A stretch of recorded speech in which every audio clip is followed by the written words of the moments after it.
One of the most common questions that I receive from parents is, when and how did UT Austin get so competitive? They'll say something like, back in my day, as long as you didn't flunk out of school and had a decent SAT, you could gain admission. It didn't even matter what major you chose either. And this sentiment from parents motivated me to write my first two books, Your Ticket to the 40 Acres and Surviving the College Admissions Madness. The college admissions landscape has changed significantly in a single generation. For fall 2025, UT Austin received over 90,000 applications for an estimated offer of 16,000 admission spaces. That means the admissions rate today is around 17 to 18%. And in this video, I overview the past 25 years of UT admissions data, and at the end of this video, I will share 4 reasons why I think UT Austin is uniquely competitive among flagship public universities in the South. Still, UT is part of a much larger trend of top 100 universities everywhere becoming more competitive. Consider that for fall 2001, UT received around 21,000 applications and admitted 15,700 students for a 75% admissions rate. When I applied for UT in fall 2007, they received around 25,000 applications and offered admission to 14,000 students for a 56% acceptance rate. And that's only an additional 4,000 applicants over a 6-year period. I even gained admission to liberal arts honors as a high school senior. But I have no doubt that my unimpressive resume and 29 on the ACT, albeit with a top 2% class rank, would not have been competitive for UT honors nowadays. I was a first-generation college student at a low-resource high school, but nothing about my application was remarkable. In 2009, UT Austin confronted an issue where almost all of their spaces for Texas residents were occupied by those who were guaranteed admission by ranking in the top 10% of their class. So the Texas Congress passed Senate Bill 175, which modified the automatic admissions cutoff to constitute 75% of admitted Texas residents. So for the past 15 years or so, the automatic admissions cutoff has gradually decreased from the top 9% when I worked at UT Austin to the top 5%, starting with fall 2026 first-time freshman applicants. For fall 2012, which was the first year I worked for UT, the university still wasn't super competitive. UT received around 31,000 applications and they admitted 15,700 students for an admissions rate of around 50%. Back then, it might surprise you, but only a few hundred students applied for computer science, and the most competitive major was petroleum engineering because the price of oil was much higher then than it is today. By fall 2017, UT received over 47,000 applications and admitted 40% of their applicants. That's still a long way off from today's 17%.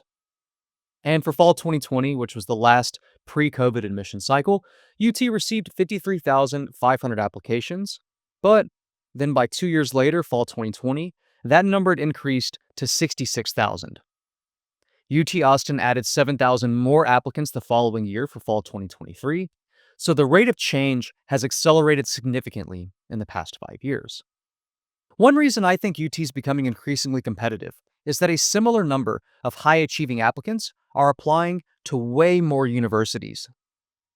Students today apply to 3 times as many schools as in 1990. So that's another way that this generation is different from your parents or grandparents. That's also why application numbers have increased everywhere and not just at UT. UT is just one data point in a much broader trend around the college admissions arm race. Another reason UT is popular is the significant increase in out-of-state students, especially for those in-demand STEM and business majors, but Moody Communications is also increasingly popular. Since UT is strong in basically every major, it's less one-sided than other universities like, say, Indiana Bloomington, which is well known for the Kelley School of Business, or the University of Illinois Urbana-Champaign, which is strongest in computer science and engineering. I address out-of-state admissions in another video, but the summary is that the out-of-state admissions rate has declined from 40% in 2017 to around 5% today. It's also the case that the football team's 2 great seasons recently and the continued migration to Austin make it an appealing city. Tech and finance firms are increasingly setting up regional headquarters or even relocating entirely to Texas. UT and Austin being more attractive appeals to broader populations than a generation ago when Austin wasn't quite on the radar like it is today. Austin's population has increased from 780,000 in 2010, which was when I was at UT, to almost a million today, and it's more than doubled since 1990. A third reason is that more Texas residents are applying for UT than a generation ago. That's one reason the automatic admissions cutoff has gradually decreased from 10% down to 5%. When I worked for UT in the early 2010s, many top high school students in Texas didn't even bother applying. If you can believe it, many families saw UT as a backup and even a safety school. Back then, few applicants were denied their first choice major, unlike today when no class rank or SAT score is safe for those STEM and business majors. Since Ivy League and equivalent admissions processes weren't anywhere near as competitive as today, top Texas students were reasonably confident that they would get into some top 20 school somewhere. However, over the past decade, UT has been seen as a more desirable option and is the top choice for many high achieving Texas residents. The game theory in the meta has changed because insecurity throughout the education and economic systems means more anxious students apply to more schools than ever in order to hedge their bets.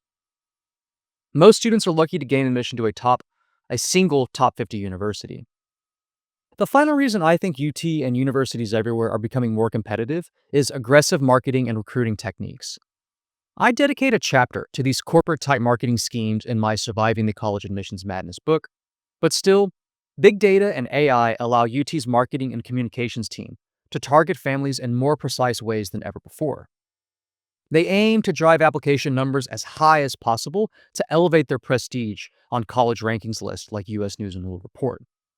They spend millions of dollars to elevate UT's brand, both athletically and academically. Increased scarcity of spots on campus creates a flywheel effect, where more students are denied, leading to more students applying to UT and top schools everywhere. I hope you enjoyed this overview of how and why UT Austin has become more competitive since the year 2000. The easiest way to reach out to me is to email directly at kevin@texasadmissions.com or complete the questionnaire in the information section of this video for a free email admissions consultation. Thanks, and I hope you have a great day.